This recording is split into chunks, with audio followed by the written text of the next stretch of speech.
Hello मेरे प्यारे बच्चों, तो कैसे हैं आप? उम्मीद है अच्छे होंगे। और आज हम लोग करेंगे आपके अपने टेक्स्ट बुक यानी बीटीबीसी या एनसीईआरटी के बुक में जो कुछ क्वेश्चंस होते हैं एक्सरसाइज के अंदर, उसी को करने वाले हैं आज हम। तो पहला है क्वेश्चन कि स्वपोषी पोषण और विषमपोषी पोषण में अंतर स्पष्ट करें। तो आपको हम स्वपोषी पोषण ही पढ़ा चुके हैं और विषमपोषी पोषण ही पढ़ा चुके हैं, तो यहाँ कुछ आपको ये पहले से पता होना चाहिए। और देखिए इसका आंसर कैसे लिखेंगे। तो इसके उत्तर की अगर बात करें,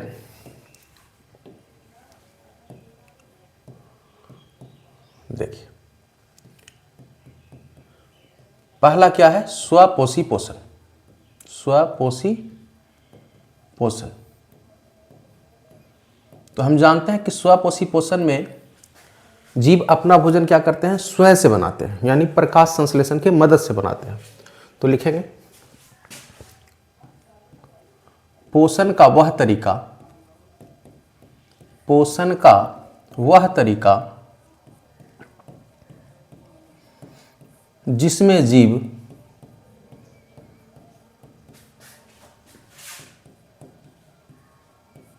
अपना भोजन स्वयं बनाते हैं, स्वयं बनाते हैं,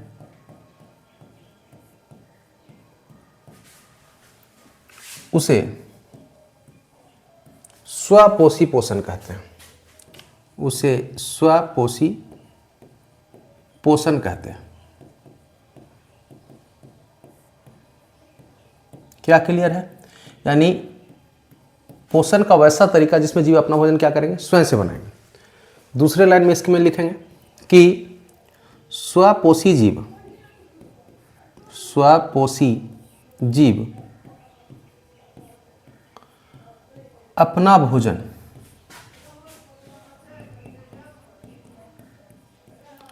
सरल अकार्बनिक पदार्थों का उपयोग करके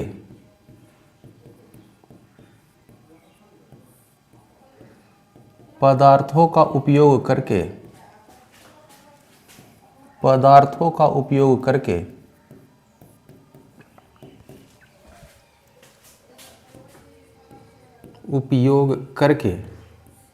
अच्छा, यहाँ पे आप सरल अकार्बनिक पदार्थ क्या है तो हम बता चुके हैं आपको कि सरल अकार्बनिक पदार्थ ब्रैकेट में आप लिख सकते हैं इसको कि CO2 और जल, इसी का प्रयोग करते हैं।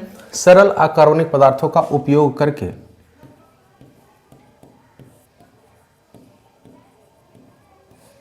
स्वपोषी जीव अपना भोजन सरल अकार्बनिक पदार्थों का उपयोग करके जटिल कार्बनिक पदार्थों में बदलते हैं। जटिल कार्बनिक पदार्थ, तो ये जटिल कार्बनिक पदार्थ क्या है? तो ग्लूकोज है, C6H12O6। तो जटिल कार्बनिक पदार्थ में बदलते हैं।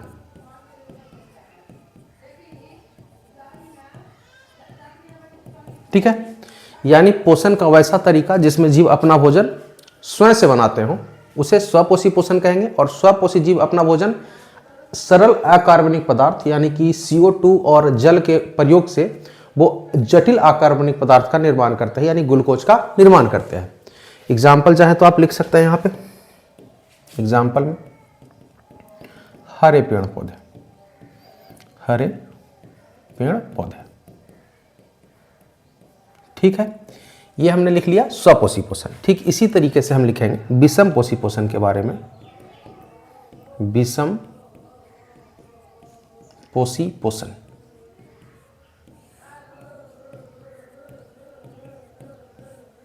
क्या लिखेंगे कि पोषण का वह तरीका, पोषण का वह तरीका जिसमें जीव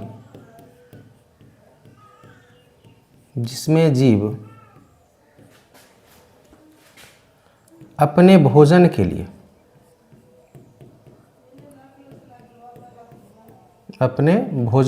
लिए प्रत्यक्ष या अप्रत्यक्ष रूप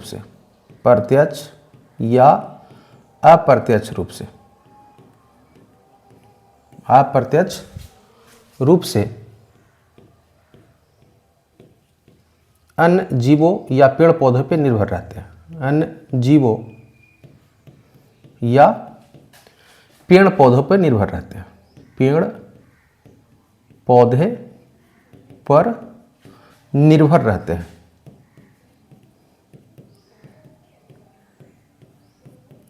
क्या कहलाएगा? विषमपोषी पोषण कहलाएगा। क्या कहलाएगा? विषमपोषी पोषण कहलाएगा। पोषण कहलाता है। अब ये प्रत्यक्ष या अप्रत्यक्ष रूप से मतलब क्या है कि जैसे कि हम लोग पेड़ पौधे पर जनरली कैसे निर्भर है, प्रत्यक्ष तरीके से कि हरे साग सब्जी खाते हैं तो डायरेक्ट हम पेड़ पौधे पर निर्भर है। और किसी का मीट वगैरह खा रहा है, जैसे मुर्गा खा रहा है, तो मुर्गा खा रहा है तो मुर्गा क्या है? अप्रत्यक्ष रूप मुर्गा किस पे निर्भर है? पेड़ पौधे के अनाज पे निर्भर है। तो मुर्गा भी खा रहा है तो अप्रत्यक्ष रूप से हम कहाँ निर्भर हैं? पेड़ पौधे पे ही निर्भर हैं। तो कहने का मतलब है कि स्वपोषी पोषण का वह तरीका जिसमें जीव अपना भोजन स्वयं तैयार करते हैं, और विषमपोषी पोषण में अपना भोजन स्वयं तैयार नहीं करते, ये अन्य जीवों या पेड़ पौधों पे निर्भर रहते हैं प्रत्यक्ष या अप्रत्यक्ष तरीके से। इसके एग्जाम्पल में चाहे तो लिख दे मनुष्य, जानवर। नहीं तो ये आपका पहला का आंसर हो गया। तो पहला क्या था प्रश्न बच्चों? पहला प्रश्न था आपका कि स्वपोषी पोषण और विषमपोषी पोषण में अंतर लिखना था। तो क्या लिखे कि पोषण का वह तरीका जिसमें जीव अपना भोजन स्वयं बनाते हों उसे स्वपोषी पोषण कहते हैं, और स्वपोषी पोषण में जीव अपना भोजन सरल अकार्बनिक पदार्थों का उपयोग करके इसे जटिल कार्बनिक पदार्थ में बदलते हैं। और विषमपोषी पोषण में पोषण का वह तरीका जिसमें जीव अपना भोजन के लिए अप्रत्यक्ष या प्रत्यक्ष तरीके से अन्य जीवों पर निर्भर रहता है, उसे क्या कहते हैं? विषमपोषी पोषण कहते हैं। एग्जाम्पल में मनुष्य और जानवर या कवक वगैरह भी। तो ये हमने लिखा, तो इतना नोट करिए। उसके बाद बढ़ते हैं अगले प्रश्न की ओर। बढ़ते हैं अगले प्रश्न की ओर। दूसरा प्रश्न है कि प्रकाश संश्लेषण के लिए आवश्यक कच्ची सामग्री कहां से प्राप्त होता है? तो इसके उत्तर अगर लिखें तो वो लिखेंगे हम लोग, प्रकाश संश्लेषण के लिए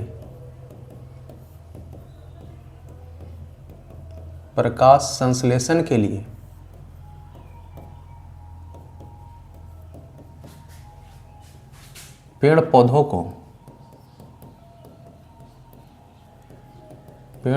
को कच्ची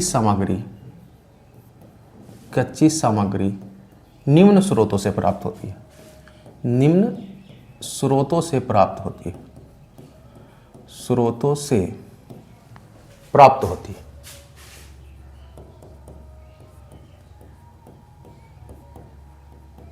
फर्स्ट की अगर बात करें तो CO2 यानी कार्बन डाइऑक्साइड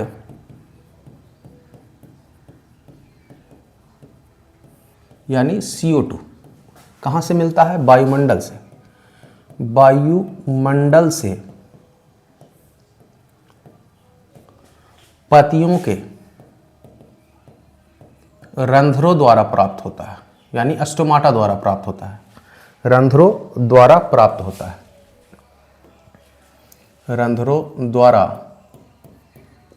होता है। यानी कार्बन डाइऑक्साइड कहाँ से मिलते हैं? वायुमंडल से मिलते हैं। और ये कौन अवशोषित करता है? तो आपका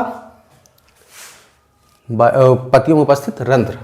दूसरे की अगर बात करें तो अगर बात करें जल और खनिज यानी नाइट्रेट आयन, जल और खनिज ऐसे लिखते हैं। जल और खनिज मिट्टी से अवशोषित, मिट्टी से जड़ों द्वारा अवशोषित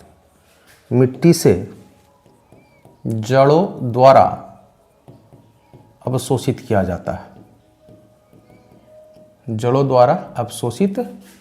है। क्या कोई दिक्कत बच्चों? आप ये सब चीज पढ़ चुके हैं। तीसरा अगर बात करें तो सूर्य का प्रकाश कहाँ से मिलता है? सूर्य से मिलता है। सूर्य का प्रकाश सूर्य से मिलता है। सूरज का प्रकाश सूर्य से मिलता है। और अगर बात करें क्लोरोफिल पत्तियों में मौजूद होता है, क्योंकि क्लोरोफिल के प्रेजेंस में ही तो भोजन बनता है। तो क्लोरोफिल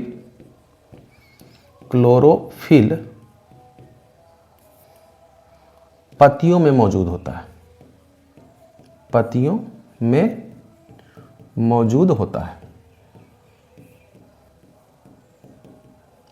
नहीं, यहां चाहे तो आप रासायनिक समीकरण भी लिखते प्रकाश संश्लेषण का। तो CO2 प्लस H2O। CO2 कहाँ से मिला? वायुमंडल से। H2O कहाँ से मिला? जड़ से। और क्लोरोफिल और सूर्य की प्रकाश की अगर बात करें, क्लोरोफिल पत्तियों में था, क्लोरोफिल कहाँ था? पत्तियों में। और सूर्य का प्रकाश कहाँ से मिला? सूर्य से। सूर्य का प्रकाश, तो यही तो कच्ची सामग्री है। तो हमने चारों को लिख लिया। और इससे बनता क्या है? ग्लूकोज बनता है, यानी C6H12O6 बनता है और ऑक्सीजन रिलीज होता है। तो ये कच्ची सामग्री कहाँ से मिला? कार्बन डाइऑक्साइड वायुमंडल से, जल और खनिज मिट्टी से, सूर्य का प्रकाश सूर्य से, और क्लोरोफिल पत्तियों से मिला। तो इस तरह से हमने दूसरे प्रश्न का हल भी निकाल लिया। तो नोट करेंगे, उसके बाद बढ़ेंगे आगे।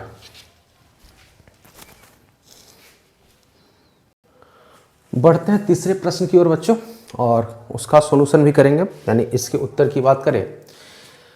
प्रश्न क्या है? हमारे अमाशय में अम्ल की क्या भूमिका है? अब इतना जैसे ही आप देखें तो आपके दिमाग में आना चाहिए कि अमाशय के अंदर कौन सा अम्ल होता है।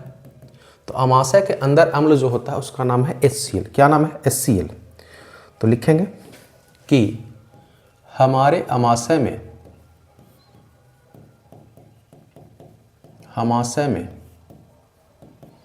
अम्ल, और अम्ल कौन सा है? HCl, हाइड्रोक्लोरिक अम्ल। तो हमारे अमाशय में अम्ल की निम्नलिखित भूमिकाएं हैं। निम्नलिखित, अच्छे से लिखते हैं इसको, निम्नलिखित भूमिकाएं, निम्नलिखित भूमिकाएं।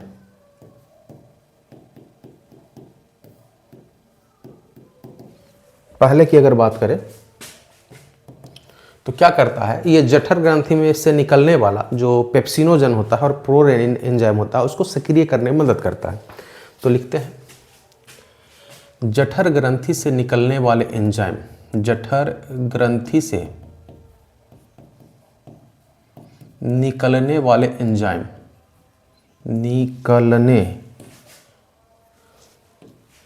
निकलने वाले एंजाइम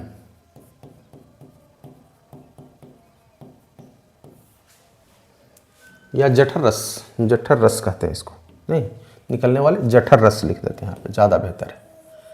निकलने वाले जठर रस। और ये जठर रस कौन है? प्रोरेनिन। और क्या है? पेप्सिनोजन।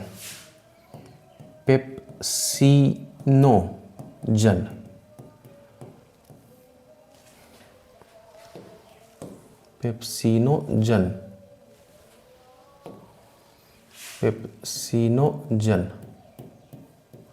जठर ग्रंथि से निकलने वाले जठर रस, प्रोरेनिन और पेप्सिनोजन, जो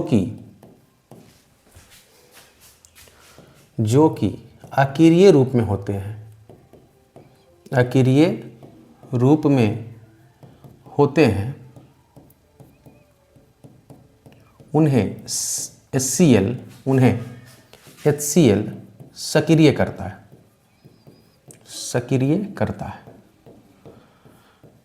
नहीं, हमने पढ़ा ये चीज क्या कैसे करता है। जैसे कि जठर ग्रंथि से निकला प्रोरेनिन, और प्रोरेनिन के साथ आपका HCl आएगा और इसको बना देगा रेनिन, और ये दूध में उपस्थित प्रोटीन के पाचन में मदद करता है।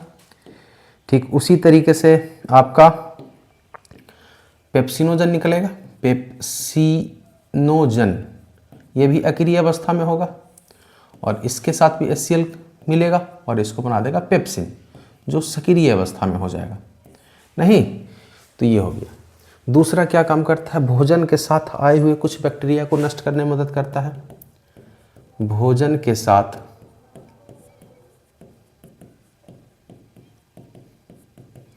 प्रवेश करने वाले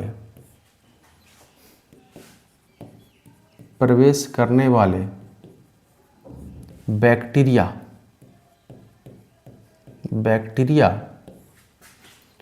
को नष्ट करने में मदद करता है।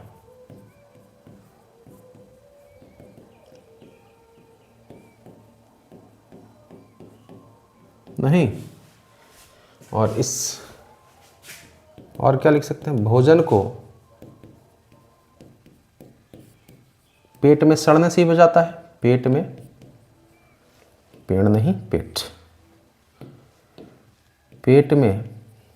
सड़ने से बचाता है। ये सारे चीज हम पढ़ चुके हैं। चौथा, भोजन को अम्लीय बनाता है। भोजन को अम्लीय बनाता है।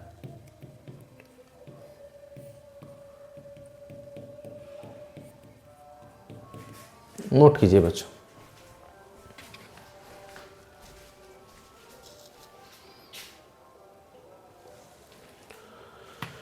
नोट हो गया बच्चों।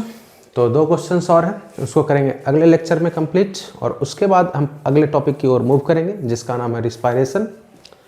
तो अच्छे से आप फेयर ज़रूर बनाएंगे बच्चों, क्योंकि फाइनल एग्ज़ाम के समय आपको यही फेयर बेहतरीन स्कोर लाने में मदद करेगा।